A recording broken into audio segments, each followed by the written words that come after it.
제가 우리 사랑하는 청년 원로들에게 축복하며 권면합니다. 결혼하고 싶은가? 결혼하고 싶은가? 청년을 부흥시켜라. 청년을 부흥시켜라. 그 전에는 결혼 없다. 아멘? 아멘 안 하네. 저기 청년 원로들도 잘 모르겠지만 1970, 80년대 우리 너무나도 고운 목소리로 우리의 생과 사랑을 그 문학적이고 낭만적인 부드러운 어조로 얘기하던 노래했던 박인희라는 가수가 있습니다.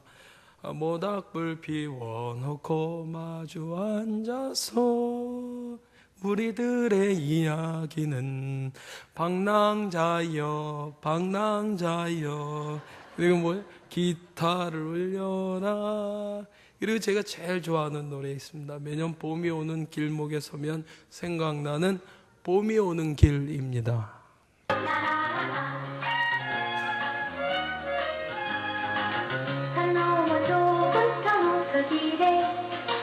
아시는 분들은 따라 하시면 됩니다.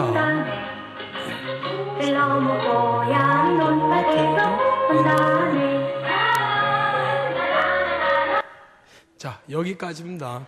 가수는 이렇게 노래합니다. 산 너머 조붓한 오솔길에 새봄이 찾아오고 들 너머 고향 논밭에도 새봄이 찾아온다고 합니다. 우리는 지금 여전히 겨울을 지나고 있지만 분명한 것 하나 알려드릴까요? 봄은 어느 골목 어귀를 서성이며 겨울의 끝자락에 걸려 있다라는 사실입니다. 믿으시면 아멘. 겨울 추위가 아무리 혹독해도 자, 진리를 말씀드릴까요? 봄은 옵니다. 봄을 이기는 겨울은 없습니다. 이때기에 시편 147편을 지은 시인은 이렇게 노래하죠. 양털 같은 눈을 내리시며 재를 뿌리듯 서리를 내리시며 빵 부스러기 같이 우박을 쏟으시지만 때가 되면 말씀을 보내셔서 그것들을 녹이시고 바람을 불게 하셔서 얼음이 녹아 물이 되어 흐르게 하시는 하나님을 노래합니다. 여기서 우리는 정말 중요한 생의 비밀을 발견하게 되는데, 하나님께서는 우리가 영적으로 철이 든 존재들이 되라고 반복되어지는 계절이라는 바퀴를 굴리고 계신다라는 사실입니다. 그러면 우리는요, 축복받았죠. 뭐요? 반복의 축복. 아멘? 반복되어질수록 우리는 지혜로워져야 합니다. 여러분, 지겨운 반복이 아니라 좀 더 지혜로워, 다음엔 좀 더 지혜로워, 하나님의 지혜를 향해 우리는 나아가야만 합니다. 이 반복의 축복을 계절과 함께 우리에게 주셨다라는 사실. 여러분, 그 가운데 우리 생에 봄을 가져오는 것은 또한 하나님의 말씀이라는 사실. 봄길로 찾아오시는 님을 만날 그 기대와 소망과 애태움 가운데 하나님의 말씀을 여러분 받으십시오. 그 간절함이 있습니까? 그 애태움이 있습니까? 그때 말씀은 역사하십니다. 하나님의 말씀이 내 가슴에 깊이 파고 들어올 때에 내 영혼을 얼어붙게 만들었던 서리도 우박도 얼음도 다 녹아 내릴 것입니다. 내 생에 봄을 가져오는 것은 하나님의 말씀입니다. 우리 성도요, 겨울 한복판에 살면서도 봄을 노래하고 봄을 준비하는 이들이 성도입니다. 예전에 말씀드렸죠. 6시 5분만 되면 야 요한아 일어나라 7시다. 아멘. 성도의 자세입니다. 아멘. 자, 봄길로 오시는 말씀을 내가 받아서 나도 그 봄길을 걸으면 주변에 잠들었던 다른 생명들이 깨어 일어날 줄로 믿습니다. 우리는 이 세상에 이러한 봄 소식을 전하라고 부름받은 사람들임을 우리는 알지 않습니까? 살아가는 생의 현장에서 은총의 새 봄을 전하는 여러분 축복합니다. 봄의 전령자들 다 되십시오. 그리고 여러분 기억하십시오. 하나님의 말씀은 언어로만 전해지는 게 절대 아니라는 겁니다. 하나님의 말씀은 오히려 여러분 그 말씀에 사로잡힌 우리들의 삶을 통해서 전달되어 질 것입니다. 이 거룩한 소명으로 부름받은, 이 엄중한 소명으로 부름받은, 이 기쁜 소명으로 부름받은, 이 행복한 소명으로 부름받은 이름은 계속 아멘 나오던데, 이들이 자, 제가 요즘 대신방 다니면서 잘 쓰던 건데, 자, 오른손 듭니다. 오른손 듭니다. 자, 가슴을 치며 납니다. 아멘. 납니다. 우리들입니다. 우리들. 하나님의 역사는 봄을 앞당기는 이들, 바로 우리들을 부르고 있다는 사실입니다. 성령 충만하십시오. 여러분, 바로 우리가 세상에 봄 소식을 알리는 제비들입니다. 제비들. 억양이 좀 이상한가? 나는 제비다. 나는 제비입니다.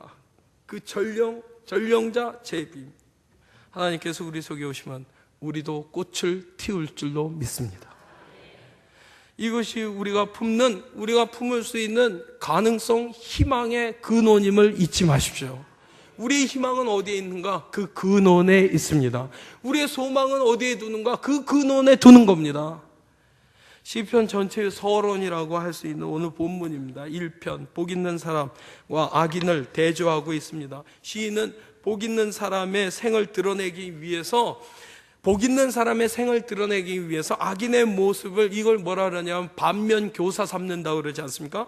곧 본이 되지 않는 그것이 도리어 자신의 인격을 수양하는데 도움을 주는 경우처럼, 그게 반면 교사인데 우리에게 드러내 보여주고 있다는 겁니다. 본문 1절, 복 있는 사람은 악인의 꾀를 따르지 아니하며 죄인의 길에 서지 아니하며 오만한 자의 자리에 앉지 아니한다. 복 있는 사람에 대해서 말하고 있지만, 사실 여러분, 이 구절은요, 누가 복 없는 사람인가를 여실히 우리에게 보여주고 있다는 사실입니다. 말씀에 의하면 복 없는 사람, 자, 잘 들으십시오. 복 없는 사람, 가난한 사람 아닙니다. 못 배운 사람도 아닙니다. 출세하지 못한 사람도 아닙니다. 정말로 복 없는 사람은 악인의 꾀를 따르는 사람입니다. 그러니까 목적을 위해서 수단과 방법을 가리지 않고 세상의 부귀, 그 영화를 조차 죄인의 길에 따라 걷는 사람이 복 없는 사람이다 라는 거예요. 스스로의 성취에 도취돼서 그 만족감에, 그 흡족함에 말이죠, 다 이룬 것처럼 자기 자신의 영혼의 굳어짐을 깨닫지 못하고, 여러분, 그러니까요, 이렇게 생각하시면 됩니다. 표정이 굳어진다? 그건 여러분 죽는 겁니다. 굳어지면 죽는 겁니다. 그러니까 나는 부드러워야 됩니다. 부드러운 남자, 부드러운 여자, 다 부드러워야 됩니다. 유연해야 됩니다. 우리가 굳어지기 시작한 순간 우린 죽기 시작하는 거예요. 굳어지면 죽는 겁니다. 아시겠죠? 여러분, 슬로건으로 삼으십시오. 굳으면 죽는다. 굳으면 죽는다. 굳으면 죽는 겁니다. 관계도 다 죽습니다. 내가 죽죠? 관계요? 그냥 죽어버립니다. 다들 굳어가지고 말이죠. 전체가 굳어가지고. 그렇습니다. 자, 악인의 꾀를 따르지 아니하며, 여러분, 꾀라고 하는 건 일을 그럴듯하게 꾸미는 교묘한 생각, 수단을 뜻하는 부정적인 의미를 갖죠. 그러나 여러분, 악인의 꾀는 늘 달콤하다는 사실을 잊지 마십시오. 하지만 때때로 아유, 하나님 말씀 너무 꿀송이보다 답니다, 이런 고백도 있지만, 우리는 또 이런 고백도 있어야 됩니다. 하나님, 왜 이렇게 말씀이 쓰지요? 왜 이렇게 말씀이 내가 감당하기 너무 어렵죠? 말씀이 항상 달기만 한가? 아니라. 때때로 하나님의 말씀은 제 삶에 너무나도 씁쓸해합니다. 아니, 이 상황을 아시고 이 말씀을 하시는 겁니까? 내 환경 처지를 아시고 이 말씀을 나에게 주시는 겁니까? 내가 이걸 감당하란 말입니까? 이럴 때도 있어야 합니다. 아멘? 자, 여러분, 악인이 판치는 세상에서 하나님의 정도를 묵묵히 걷는 사람은 어리석거나 융통성 없다라고 평을 듣습니다. 그러니까 저한테 하나님의 말씀으로 전화해도 목사한테 와서 그런 말 하죠. 세상 물정 모르는 소리 하지 마십시오. 제가 그런 얘기 들었다니까요. 다 제가 신문 보고 다 사설들 다 뒤져보고 얘기하는 건데요, 목사님의 세상 물정 몰라서 하시는 말씀인데 이런다고요. 그럼 할 말 없죠. 나는 하나님의 말씀 전했는데. 자, 가치가 다른 거죠. 가치가. 꾀보들의 부자가 될 수 있습니다. 높은 지위의 자리에 앉을 수 있습니다. 하지만 이는 기껏해야 머리 위에 집을 짓는 사람들입니다. 어느 순간 든든하고 생각했고 여겨졌던 그들의 집은 허물어지고 화려하게 차려입었다고 생각했던 그들의 벌거벗겨진 그들의 모습이 언젠간 하나님 앞에, 그 역사 앞에, 사람들 앞에 적나라하게 드러나는 순간이 오게 돼 있습니다. 말씀에 그렇게 쓰여 있네요. 본문 4절, 이러한 악인을 가리켜서 한낱 바람에 흩날리는 쭉정이와 같다라고 일갈해버림. 그리고 여러분, 이것은 하나님의 악인에 대한 선고가 되어서 5절 6절로 이어집니다. 그러므로 악인은 심판받을 때 몸을 가누지 못한다. 죄인은 의인의 모임에 참여하지 못한다. 결국 악인의 길은 망한다. 못을 박듯이 말이죠. 내게 들려주는 시인의 음성은 참으로 강력합니다. 하나님의 사람들이 하나님의 사람답게 살기 위해서는 간사하고 어긋나고 바르지 않은 것들이 내 안에 들어오는 틈과 통로를 막아야 합니다. 막으십시오. 그리고 이를 막기 위해서 스스로 내적인 든든함이 있어야 합니다.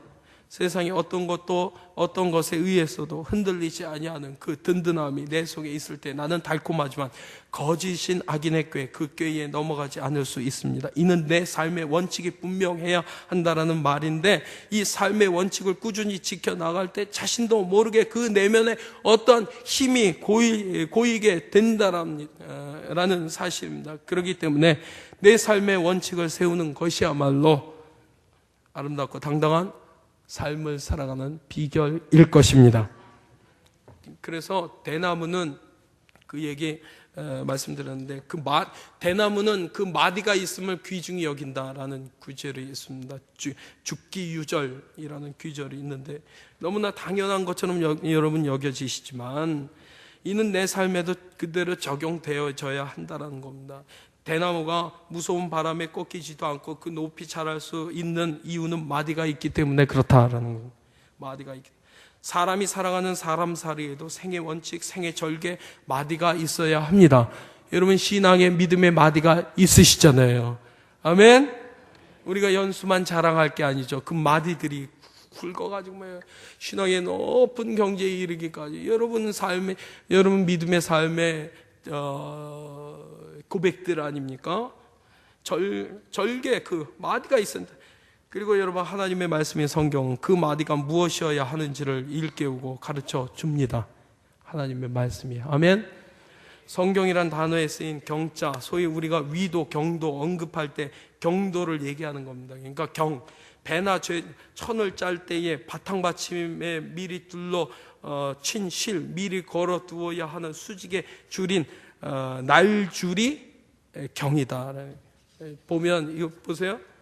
배 짜는 모습인데, 이거 안동에서 배 짜는 모습 제가 사진에 담은 적이 있었는데, 수직의 줄인 날줄을 먼저 틀에 메어놓고 북이라는 것을 가지고 좌우로 실을 끼워가지고 바디라는 걸 가지고 영어 같지요? 탁탁 내리쳐서 시줄이 한 줄씩 짜이게 하는 겁니다. 여러분, 언제나 중심이 되는 건 날줄이다. 날줄입니다. 이는 우리의 삶도 마찬가지여야만 합니다. 세로의 중심, 수직의 중심이 바로서야 여러분의 삶도, 여러분 자녀들의 삶도 가지런해집니다. 아니면 너저분해지는 겁니다. 아니면 흐트러지는 겁니다. 날줄이 팽팽해야 이를 바탕으로 삶이 실하게 구성되는 것입니다. 이에 성경은 우리의 삶이 욕망을 따라 흘러가지 않도록 지탱해주는 소중한 버팀목, 내 삶의 날줄입니다. 그래서 시인은 시편 1편을 통해서 복 있는 사람에 대한 이런저런 잡다한 설명들 다 생략해버리고 단 한마디로 복 있는 사람의 생의 핵심을 뚫고 나아감을 말하고 있습니다. 누가 복 있는 사람인가? 본문 2절. 오로지 여호와의 율법을 즐거워하며 밤낮으로 율법을 묵상한 사람이 복 있는 사람이다. 하나님의 말씀을 그 삶의 길로, 봄길로 삼은 사람이 복된 사람이다. 그러니까 감리교 창시자인 존 웨슬리, 오늘 권사님 교육에서 존 웨슬리 배웠지 않습니까? 이 존 웨슬리 목사의 별명은 한 책의 사람입니다. 한 책의 사람. 그리고 물론 여기서 한 책의 사람은 성경을 가리키지요.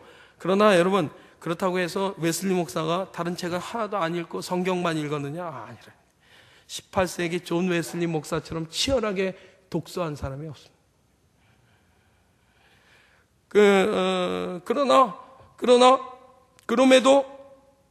그럼에도 불구하고 존 웨슬리 목사를 한 책의 사람이라고 말한다는 겁니다. 왜요? 그것은 바로 언제나 그의 삶의 원칙을 세워준 것이 하나님의 말씀이었기 때문에 그렇습니다. 그러니까 오늘 본문의 시인은 밤낮으로 율법을 묵상하는 사람이 복 있는 사람이라고 단적으로 얘기합니다. 여기서 율법을 하나님의 말씀으로 바꿔 읽어도 적절합니다. 그런데 여기 묵상하다라는 단어에 대해서는 한 번 더 우리가 생각해 봐야 한다라는 겁니다. 묵상하다, 히브리어로 하가라는 뜻입니다. 하가라는 단어의 번역어인데 이는 그다지 적절한 묵상, 이걸 뭐라고 번역해야 될지 모르겠으나 우리가 생각하는 상식적인 묵상, 그걸로는 좀 적절한 번역은 아니다 싶습니다.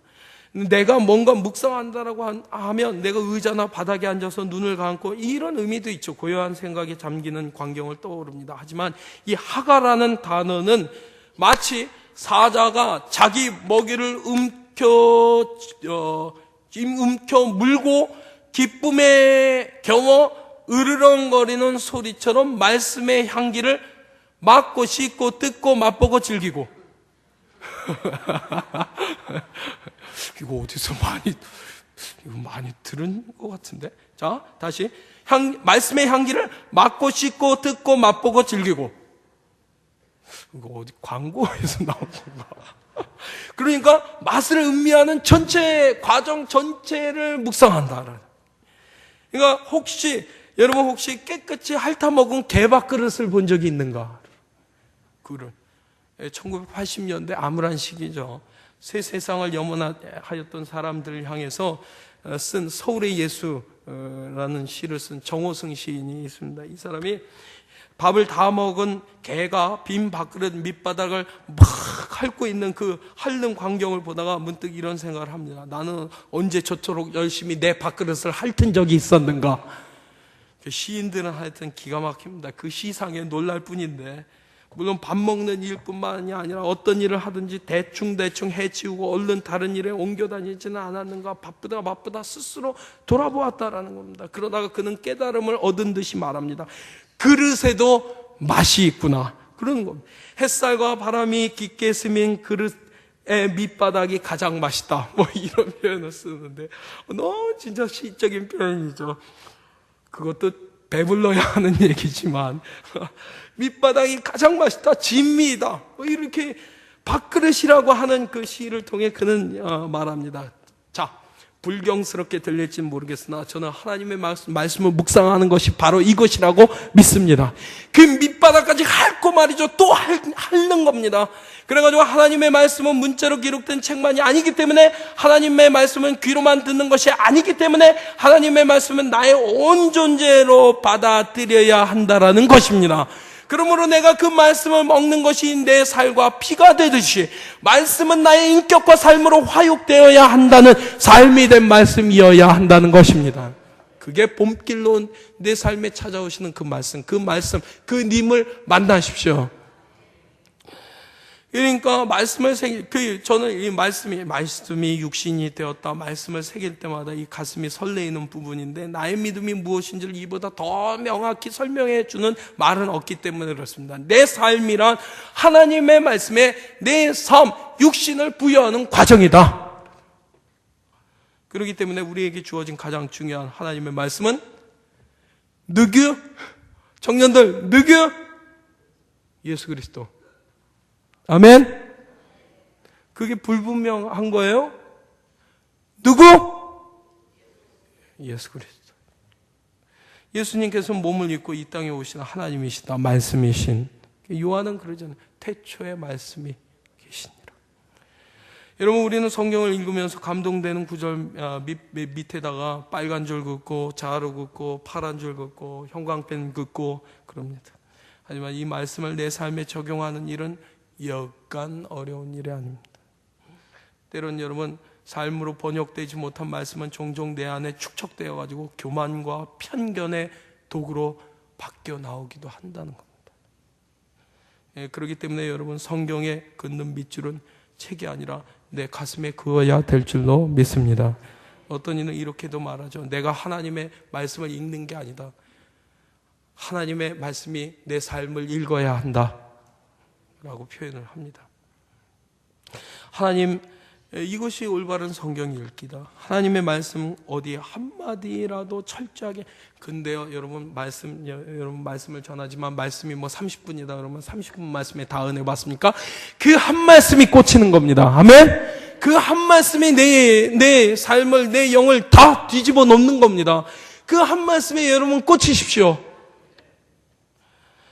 자, 그 말씀 한마디라도 철저하게 붙잡고 이를 가지고 씨름하고 살다 보면 자기도 모르는 사이에 흔들리지 않는, 요동치지 않는 내 삶의 입장이, 중추가 세워집니다.